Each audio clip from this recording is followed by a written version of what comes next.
3, 2, 1. What's happening, guys? This is Logan Robinson from Hear the Spear, presented to you by NoleGameday.com. We're here live on a wonderful but cold Thursday evening, and we've got a good amount to talk about. It is the dry part of January and content overall for, I think, everybody that's covering FSU. And if you didn't just have a national championship to cover, it is dead right now. But we do have a handful of things to go over, including some recruiting latest. We'll give our thoughts on a few of those. We also have ESPN's way too early top 25 rankings, which is just wonderful. We're not even close to even a spring camp yet, but we've got some rankings to talk about. And Florida State has 4 opponents in those.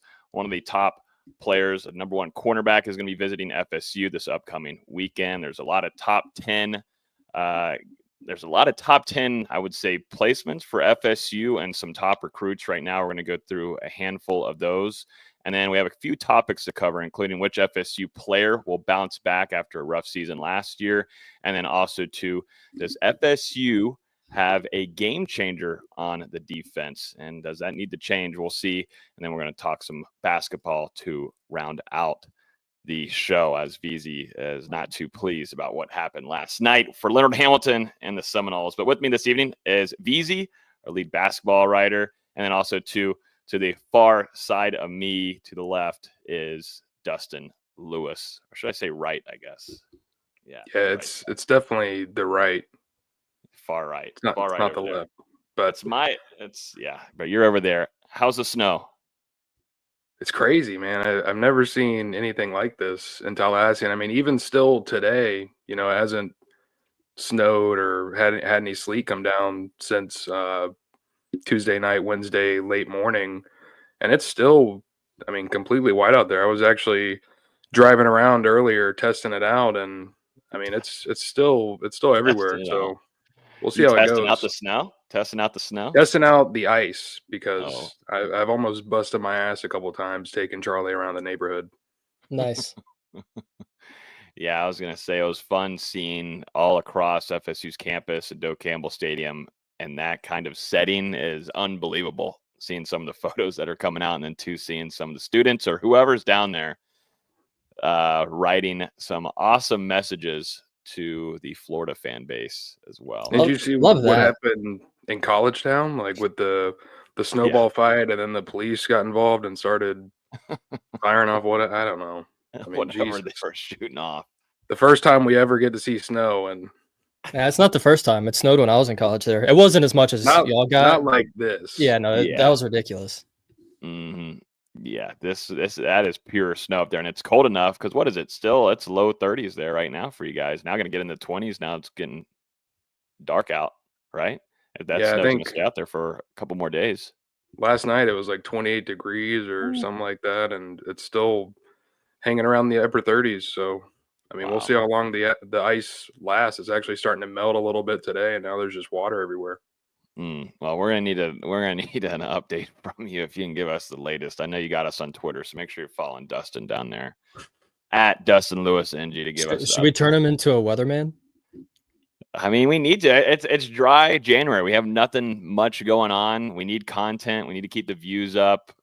Dustin, we might need you out there since you're not going out to the recruiting. You didn't go to the junior day weekend. At least you can do is get you out there to play with some snow. I can take a couple pictures for you. I threw a snowball at Gina, but she wasn't happy after that. That sounds about right. It's very risky to do that. Very risky. We don't want to risk your life. So, but yeah, let's get into some topics here tonight before we get started. If you're on YouTube right now, hit that like button and also subscribe so then you get notified whenever we go live if there's any kind of breaking news. But also, we're uploading daily. There's a lot of content going out from recruiting, transfer portal stuff, and just whatever kind of news or trending news that surround Florida State football at the moment. But let's start off with some recruiting. Why don't we? D-Lou and the Seminoles just landed their first 2027 commitment with defensive back Jalen Scott, who recently just visited Florida State last weekend and said, you know what, why not me? And let me just go ahead and start this class for the Florida State Seminoles. He's from Alabama, state of Alabama.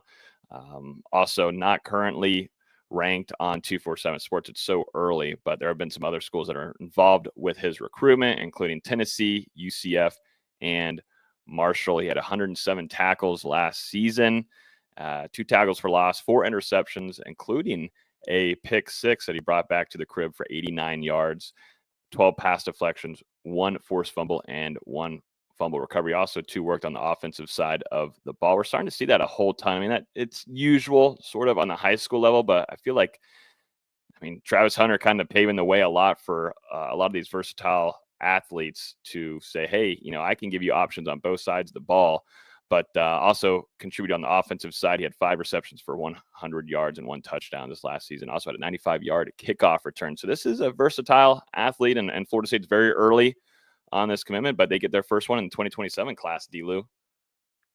Yeah, it seems like a nice pickup for Florida State. Obviously, it's very early on with Scott just wrapping up his sophomore season. But, you kind of read it off there. A very impressive campaign as a starter for a team that made the postseason over there in the state of Alabama.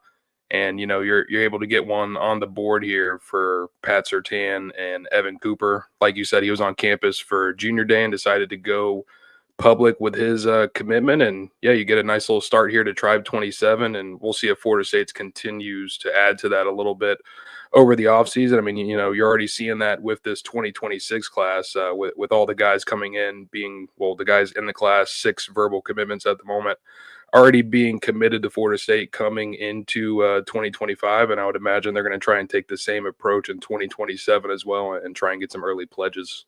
Mm-hmm. Yeah, very, very, very early, and interested to see. With Coach Surtain and now what he can tell recruits from the success that guys like Renardo Green and Jarian Jones had and just their rookie seasons in the league, he's already was one of the hottest recruiters on Florida State staff, but now, you've seen the success from guys that he was able to work with and develop and see perform at the next level. Goes a long way, definitely, whenever you're having families come in for visits, and these players can believe in what Coach Surtain can do for them. And then, too, there's some other names as well that most recently put Florida State in some of their top lists. You've got 5-star running back Derek Cooper. We put out a video of that today if you guys want to go check that out. But a very, very talented running back, I think top 3 athlete in the 2026 class. Another 4-star over here with defensive end Cam Brooks, putting Florida State in his top list, and then a 4-star defensive back Samari Matthews as well. I believe Florida State had it's very early on in this 2026 class. They're ranked number 10 or number 8th nationally.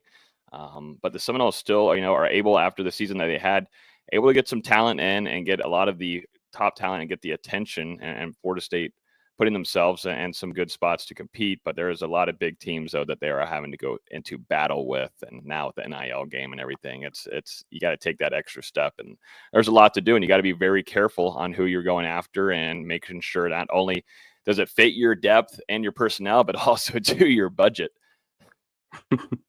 Yeah, you're not wrong about that. But at the same time, I feel like this new coaching staff, they're taking on a wider net of targets. As far as the coaches being on the road, going out and visiting guys and seeing some of the new offers come out, they're not just sitting there on those A and B options, but they're planning in case they lose out on some of those guys, which isn't necessarily something that we saw previously by some of the members of the coaching staff. So I think Florida State's doing well there. And then also just with the changes that they've made, the new blood coming in, I think recruits are giving them a little bit of a pass for what happened in 2024 and expecting them to bounce back. And also in the grand scheme of things, recruits don't necessarily care as much about wins and losses as fans do when it comes to choosing their next home. But, it's good to see Florida State at this stage of the recruitment where they are with Derek Cooper, Cam Brooks, and Samari Matthews. Cooper, one of the very best recruits in the country. Like you said, Logan played all over the ball at Chaminade Madonna, helped out there as they won their 4th straight championship. And this was a guy who plays at the same high school as Jeremiah Smith, obviously. So Florida State involved there. We'll see if they're able to get him on campus and, to continue to battle with some of the top programs in the country. Florida State also, pursuing Javian Osborne, Demarius Yates, and Amari Clemens, a guy who we talked about on the last episode. So giving themselves some options there. And then Cam Brooks, out of the same high school as Charlie Ward, I think he would be an ideal fit as a jack linebacker in Tony White's defensive scheme with his length and athleticism at 6'3", 225 pounds. And I mean, he's a top 100 recruit as well, who's been a very familiar face in Tallahassee. Yeah, I mean, Florida State doing a lot of work all across the board, too. And another big visit coming this weekend with number 1 cornerback Chauncey Kennan visiting the Seminoles. Florida State always doing a good job, like we were talking about with Coach Sertan in the defensive backroom. They always reload in talent, but a 4-star cornerback in the 2026 class, number 31 overall player as well, and number 6th in Florida per 247 Sports. Florida State most recently made the top 10 for him. Yep. Alongside Georgia, Miami, Colorado over there with Deion Sanders, Missouri, Florida, Michigan, Penn State, Texas A&M, and Ole Miss. And he's held that offer since May of 2024, D-Lou, and Florida State's put themselves in a good spot here, and it's a big visit upcoming for Coach Sertan and Tony White, too, getting his first hand to sit down with him and discuss what he would look like in this defensive scheme. Yeah, Kennan, definitely a priority for Florida State. He's got the length that they're looking for in that defensive backfield at 6'2", 170 pounds. I mean, being pursued by some of the top programs in the country. But, like with defensive end, number 1 defensive end in Florida, Trenton Henderson, who we talked about last week, Chauncey Kennan obviously playing in the state of Florida, close to FSU, and the Seminoles are going to take their shot at trying to keep him home. Patrick Sertan, has developed into a heck of a recruiter for Florida State, landed at least 1 blue chip recruit in 3 straight classes, and I mean on track to do the same here in the 2026 class with Darrell Bell committed, and we'll see about Tadarius Hughes as well. So, I mean, he's certainly staking his claim. And then you've got Evan Cooper coming in with the Florida ties, which can only help in a recruitment like this with Chauncey Kennan that's going to be heavily contested all the way to December. Now, is there anybody else that we're keeping an eye on coming in for visits this weekend, or is it primarily here on Kennan that we're solely focused on? Because I know that the Junior Day visit weekend was this last weekend, and that was very busy for the staff, but wondering if there's any other names maybe to keep an eye on that we've heard of that are attending coming into Tallahassee.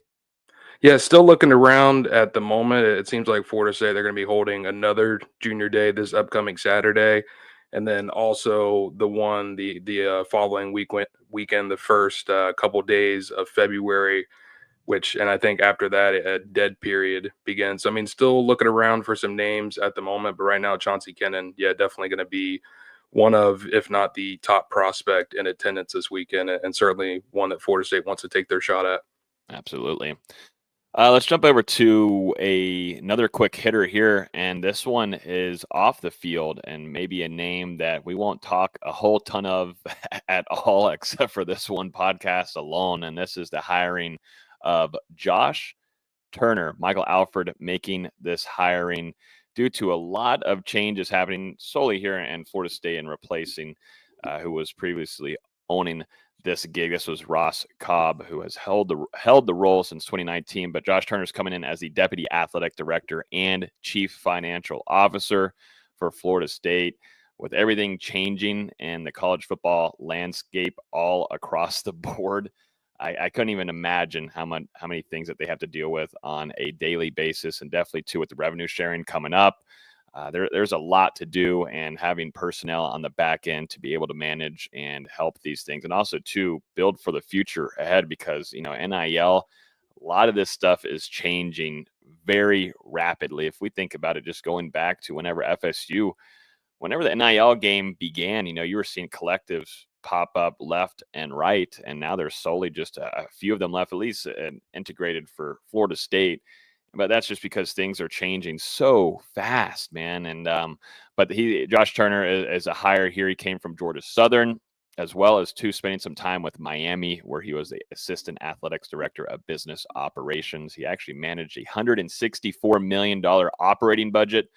That was the largest also in Miami athletics history, and has a handful of other past experiences working with baseball as well. So I think it's an important hire, one that we won't ever really talk of probably again, but it's an important hire on the back end of things that, just you got to get these things done. Someone's got to do it. I'm glad I don't have to do it. I'm glad none of us have to do it. But yeah, Josh Turner, this is a good hire that Michael Alfred needed to do.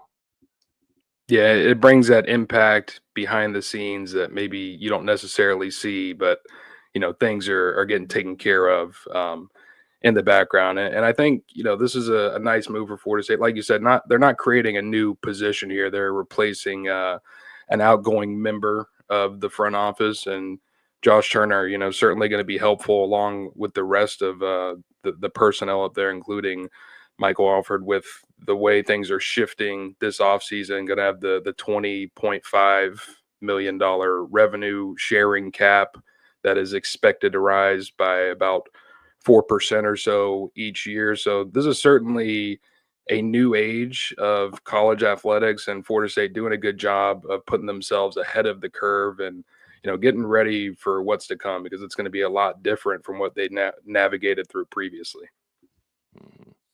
It's a lot of money, and Florida State's got to play it smart. But you can just tell, though.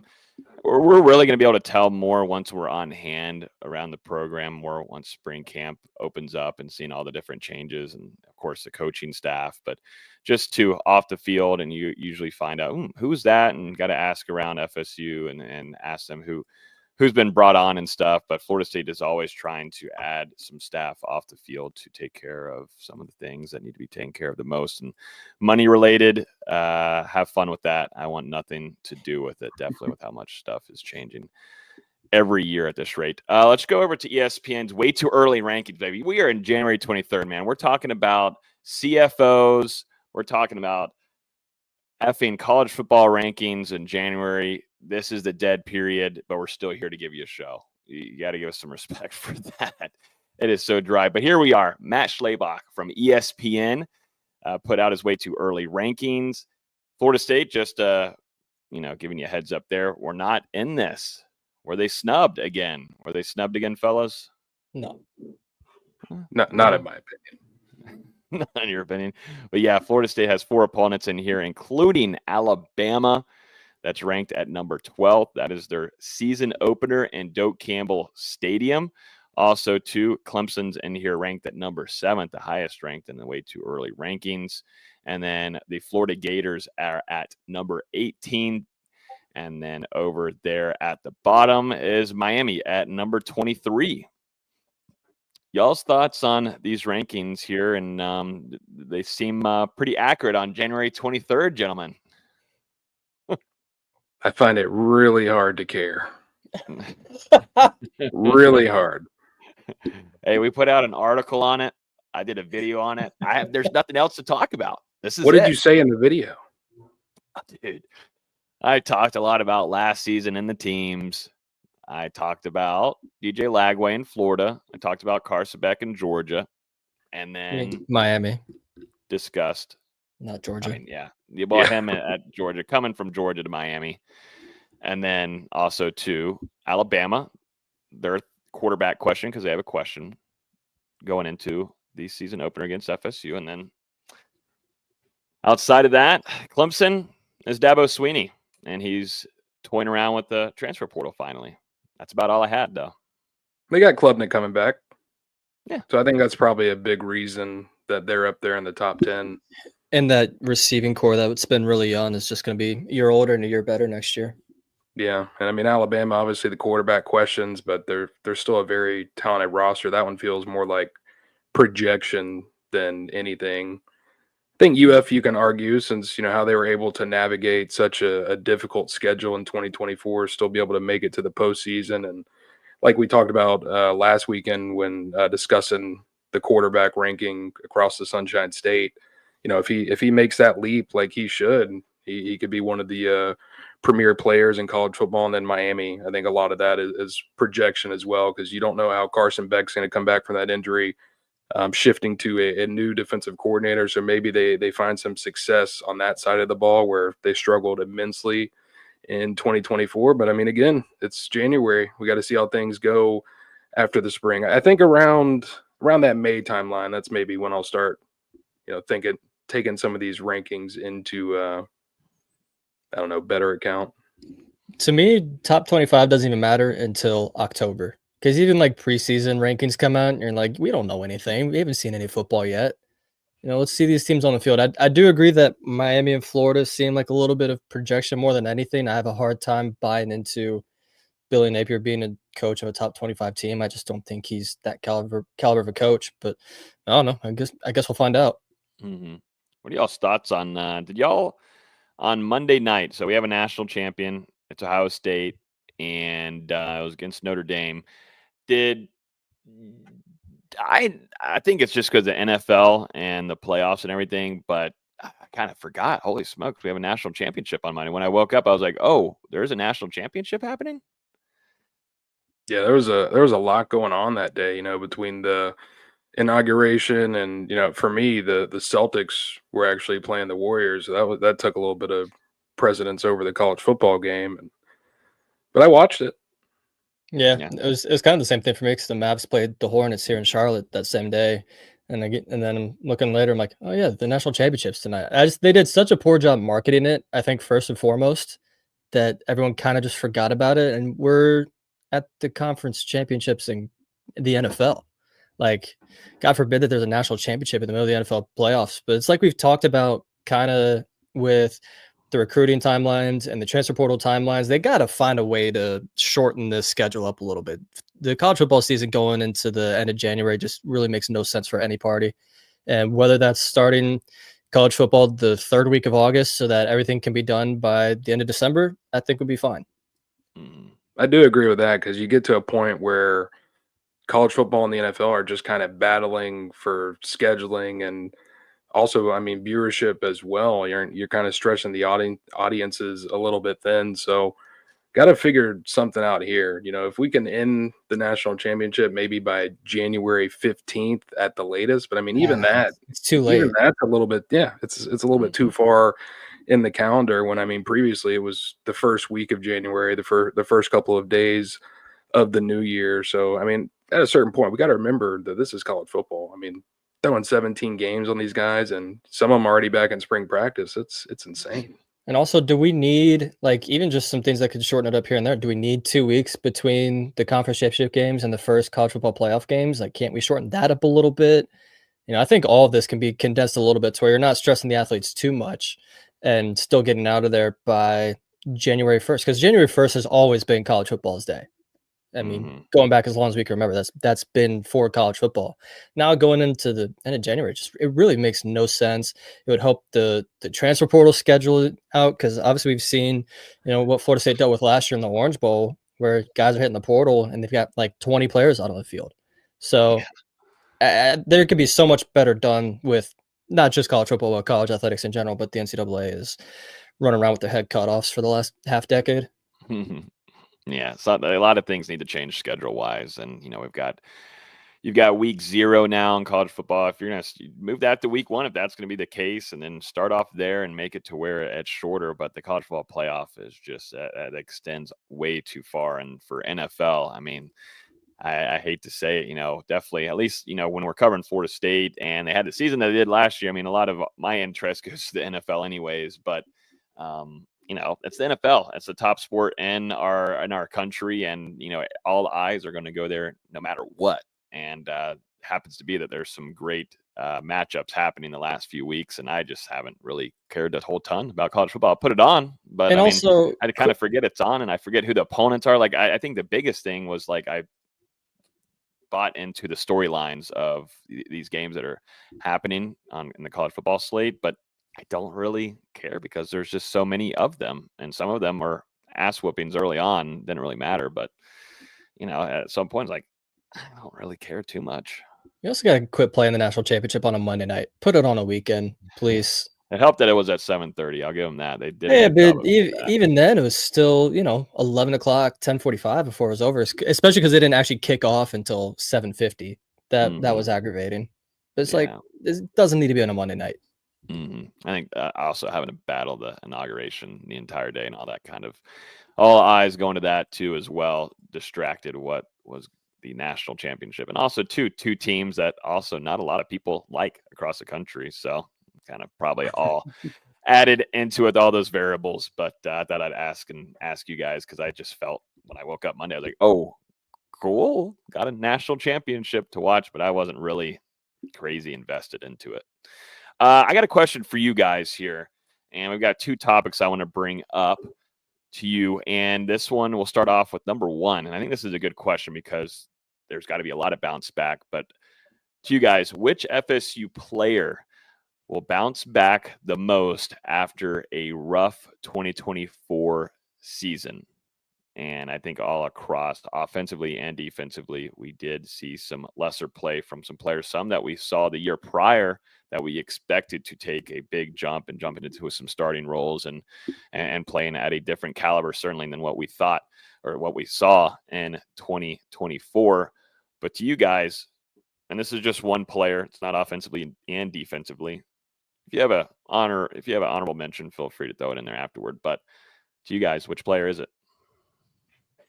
I'm going to go with Hakeem Williams. And, I will say he improved on his receiving stats during his sophomore year compared to his freshman year, but he didn't necessarily make that big leap that we all expected as far as production and, what he was able to do on the field in 2024.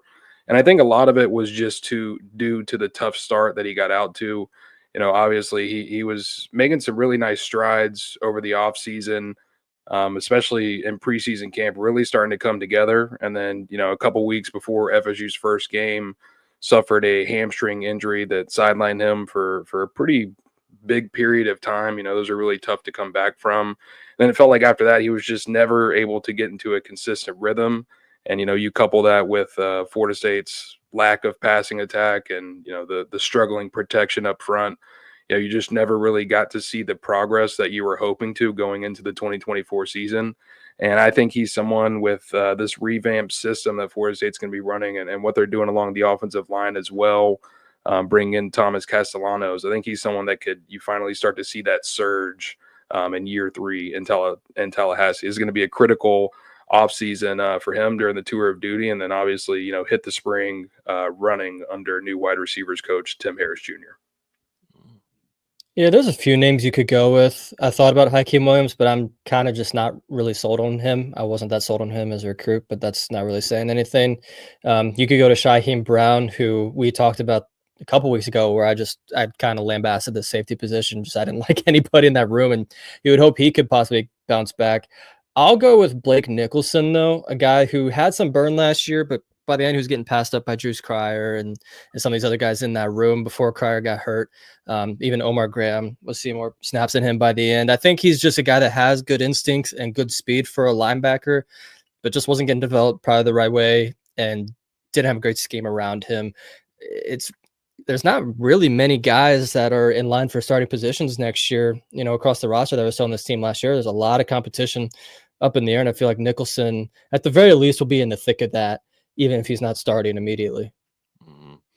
Yeah, I think to me too, for Blake Nicholson, it's going to be nice to have Tony White more involved as well. John Papuchis has now moved over there as a linebackers coach. Randy Shannon no longer with the program, and Blake Nicholson, you see a lot of good things from him. I think with Tony White, there was a video that was shared across social media of, I think, a recruit that took video of Tony White during, maybe it was a junior day visit weekend or somewhere he was visiting Florida State, and got to see kind of behind the scenes of Tony White and what he was talking about, his defense and how that's going to play. And it's going to play with a lot of aggressiveness, a lot of running, a lot of speed to the ball, which is something that lacked massively last season. It was atrocious sometimes to just see the lack of energy, the lack of effort, and just overall, you kind of question if some players were even out there on the field to play or want to play.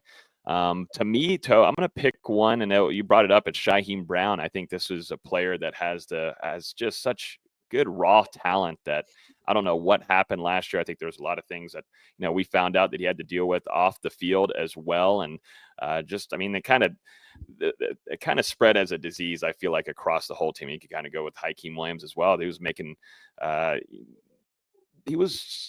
making plays that we're not expecting him to make. And when I say make plays, I mean, there were plays that he was drops. I mean, there were some big pivotal drops that he was having on his end. I just think a disease draped across the offense and defense, special teams. It didn't reach over there to Fitzgerald and Mastermano, but defensively, and someone that you need to have step up in a room that needs it is Shyheim Brown, because we've talked about, and we'll probably talk about going into the spring, of a position group that needs to look into the transfer portal to add some depth and maybe add some more experience. I'd like to see Shyheim Brown do that. And then there's another guy in there that I'm sort of, and I think we all on here, a little surprised maybe that he's still here, and we'll see what happens in the spring. But Conrad Hussey, we were hoping to see such a bigger season from him in 2024, but that was a big letdown from him, and we saw you saw such a good flash from him in his freshman year. I think primarily I'm staying in that safety room with Shyheim Brown and Conrad Hussey, gentlemen. Those two need to step up, or Florida State's in some trouble there on the defensive side of the ball in the deep secondary. Yeah, I also had Shyheim written down, and what I didn't realize is he actually ended up leading FSU in tackles with 70 total tackles in 2024. But I'm thinking this transition to the new defense is going to be beneficial. Having a new position coach in Evan Cooper can help as well. And you were kind of talking about it there, Logan, when you were discussing the junior day behind the scenes visit, and Tony White talking about what he wants his defense to do. And, he wants his team to hustle to the football, show more effort than any team in the country, obviously be physical. But, a big thing that Florida State was lacking last year was just the motor from the defensive players and the pursuit to the ball. It just wasn't there. And I think Tony White, he's gonna get that fire out of these guys. And if he doesn't, then those guys aren't going to be on the field. So Shyheim Brown is someone who I think will buy into that message and, get back to what he was doing in 2023. I also think with Florida State, just having more consistent players in front of them where you're not giving up massive holes in the run game, linebackers missing a tackle, and a guy's getting to that second and third level where the safety has to get involved. That's going to help Shyheim look a little bit better as well. I think my second option, which would have been an absolute cheap out, was just to say the entire running back room. But it's tough to say just like one player, but that whole room's going to get benefited from not only an entire offensive line change in front of them, but a revamped scheme that's definitely more run focused and a running quarterback that can take some of the pressure off of that. I think all of that in general will help that running back room out as a whole. But when the question is which one player will it be, that we've talked about how that room's going to be by committee at the very least. So it's hard to single out one player. Yeah, well, I had a big name on there. That's Cam Davis. I was thinking about him earlier when trying to figure out who I want to pick in this. And, Cam Davis is going to really, hopefully, like the change in the offensive line under Herb Hand and the transfers that they brought in that are going to be pivotal guys to make an instant impact. And there's going to be some holes for him, and he can use his physicality. But I didn't really feel like we got to see Cam Davis as Cam Davis. I don't know. It just felt off. Yes, there were some things too where there were holes open for him, and he's got to learn and develop and get better with his vision. But that's very hard to do when you were working with the worst offensive line that I don't think could even really had played at the high school level as well. So, gotta like the future, hopefully, for some younger guys in that running back room, specifically like Cam Davis, and we'll see some guys like Mekhi Danzy. But for someone that needs to definitely see a better season and bounce back, I've got Shyheim Brown and honorable mention Cam Davis down there on the offensive side for me.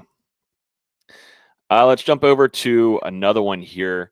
And I think this is another pretty good question going into this 2025 season, and Florida State needs it, is a game changer on the defensive side of the ball. And just looking at the roster earlier today, I'm kind of questioning, does Florida State have somebody that is kind of going to be a game wrecker for them this upcoming season? Florida State was able to find a ton of success, and now they're in the league. Jared Verse, Braden Fisk, guys like that are absolute game wreckers, and now they're doing it at the biggest stage in the National Football League. But Florida State needs somebody on the defensive side of the ball to be that. They did not have that last season. Patrick Payton was not that. Marvin Jones Jr. was not that. They did not have what they thought they had. That's putting it lightly. You remember, going into this season, Florida State, or going into last season, Florida State, you had Nick Saban talking about them. The defensive line going to be one of the top in the country, and just did not pan out to be that way with Josh Farmer in there, Darrell Jackson. Took a little while for them to get going and find some momentum, but they're to me, they weren't pivotal game changers to me. Does Florida State have somebody right now that you can say going into this next season that can take on that role for you? I'll let Austin go. I think there's a lot of people that have the potential to be game changers or game wreckers, whatever you want to classify it as. Like Darrell Jackson came on strong the last quarter of the season last year. There's some talented linebackers in that linebacker room now. We just talked about Shaheem Brown and seeing if he can get back to that level. James Williams obviously has a lot of potential coming over from Nebraska. There's a lot of talent in that cornerback room between Quindarius Jones, Charles Lesser, Kai Bates, et cetera, et cetera. But if we're looking at it today, the answer is probably not. Yeah, I mean, I'm pretty much on the same train. Coming into 2023, you didn't have to point to potential. You could point to a guy like Jared Verse or Kalen DeLoach or, a couple of those guys in the secondary as well, and you knew what you're going to get out of them. But like Austin said, I mean, we're doing a lot of projecting here with some of these guys.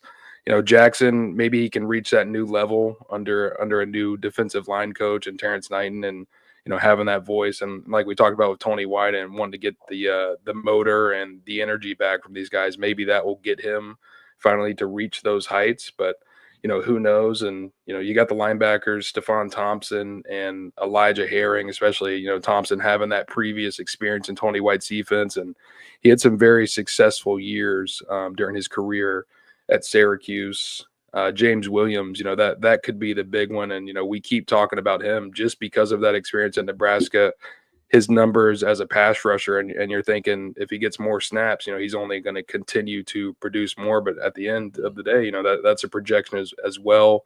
I'm looking at Shaheem Brown. If he bounces back, he could be a defensive star for Florida State. And then some of those younger guys, Austin mentioned Quindarius Jones and Jabril Rawls, but I'm looking at Edwin Joseph as well, someone who we saw flash in limited snaps in 2024. But yeah, I mean, I don't know that you're necessarily going to have that proven guy coming into day one in August, but that's why this spring and summer and this offseason is so critical for Florida State.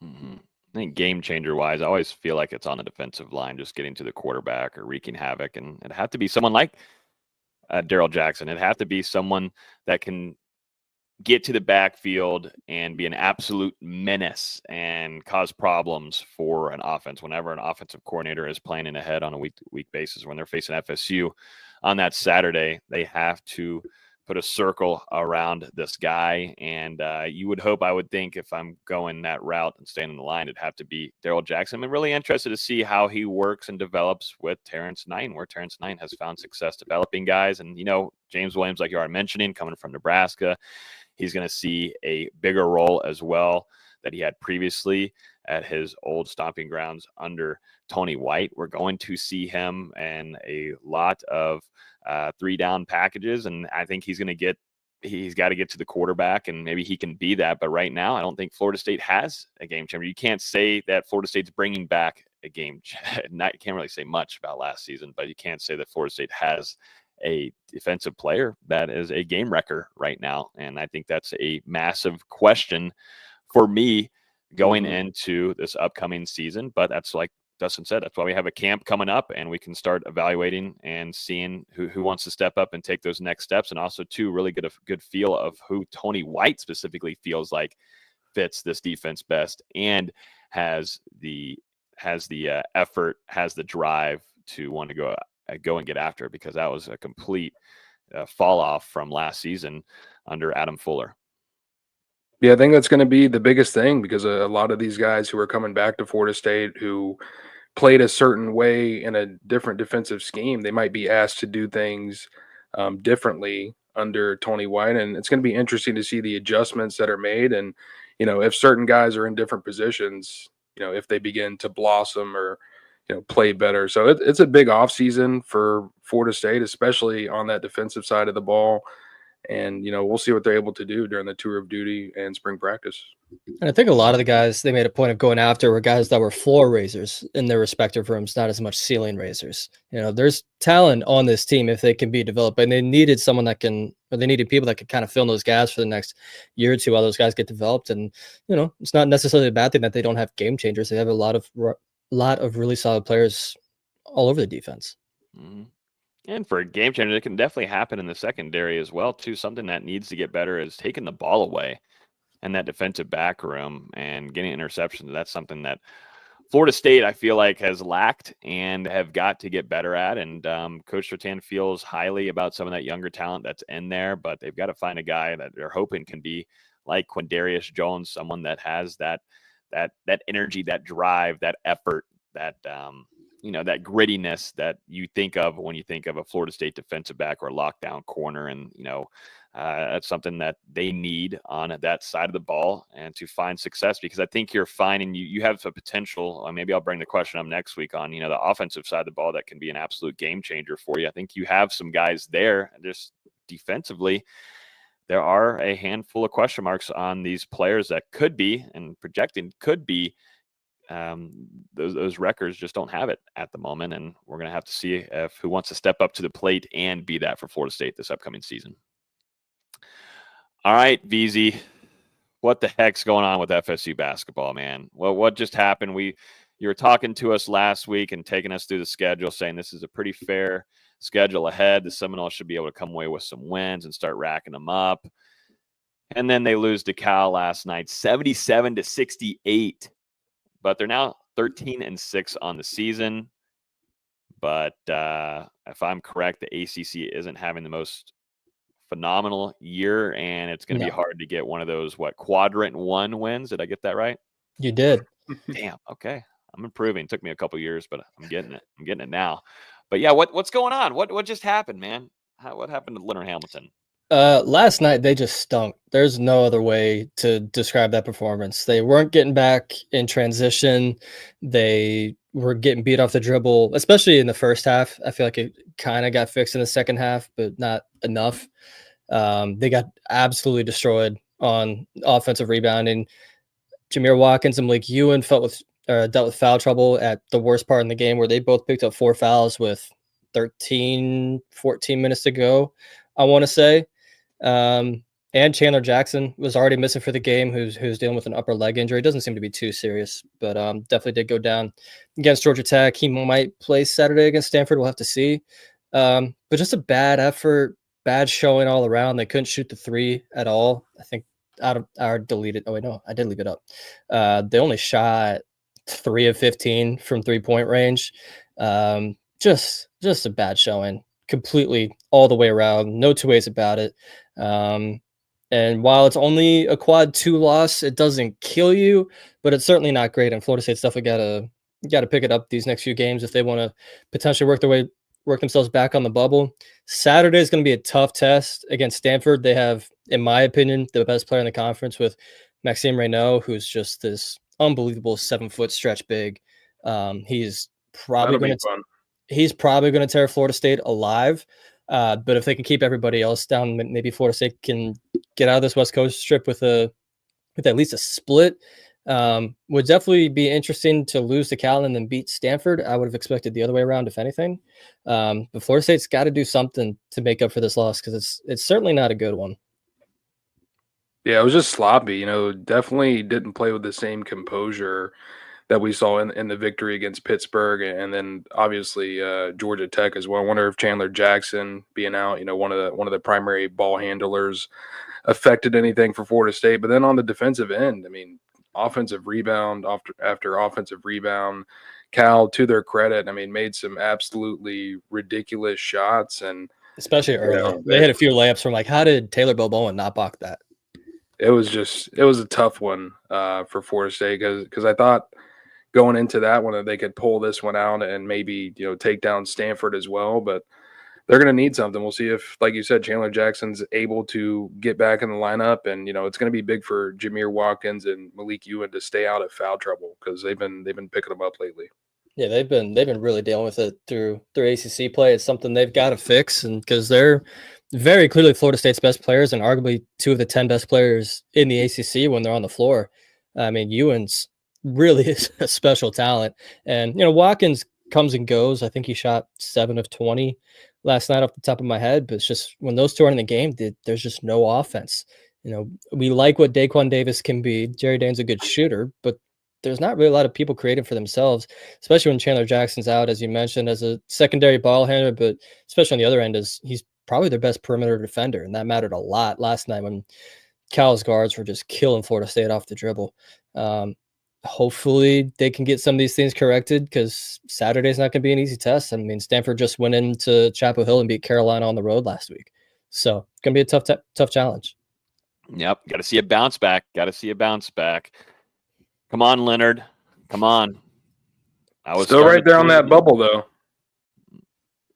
Yeah. I wouldn't say right there. Not too far off. Closer than I would have thought they'd be at this point. That's probably the correct answer. Closer than we thought they'd be. They're still probably 30 to 40 spots away. And at the very least, have some life for the NIT potentially. Yeah. That'd be fun. Got to have a postseason for Leonard in his last season, please. Potentially last season, potentially. But yeah, that's going to wrap it up for this week's show. Like I said, not a whole ton going on this week, but we were able to come in here, give you all some updates on the recruiting side. We'll keep an eye on this number 1 cornerback coming in for a visit this upcoming weekend. We have tons of videos going out on YouTube, so that's why I highly suggest subscribing. It will show up on your feed on a daily basis with new content surrounding everything Florida State football. And if you're listening on iTunes, Google Play, Spotify, you can always listen to us on the audio versions there. But that's going to do it for this week's podcast. We will see you next week at some point. Make sure you subscribe so then it will notify you whenever we are going live, because it's kind of all across the board. It's going to be either Tuesday, Wednesday, Thursday. Who knows? It could be a Monday one of these days. I personally love Mondays. Get it done. Get it out of the way. No, I'm just kidding. But we'll see you sometime next week. Appreciate everybody listening, and have a great rest of y'all's week.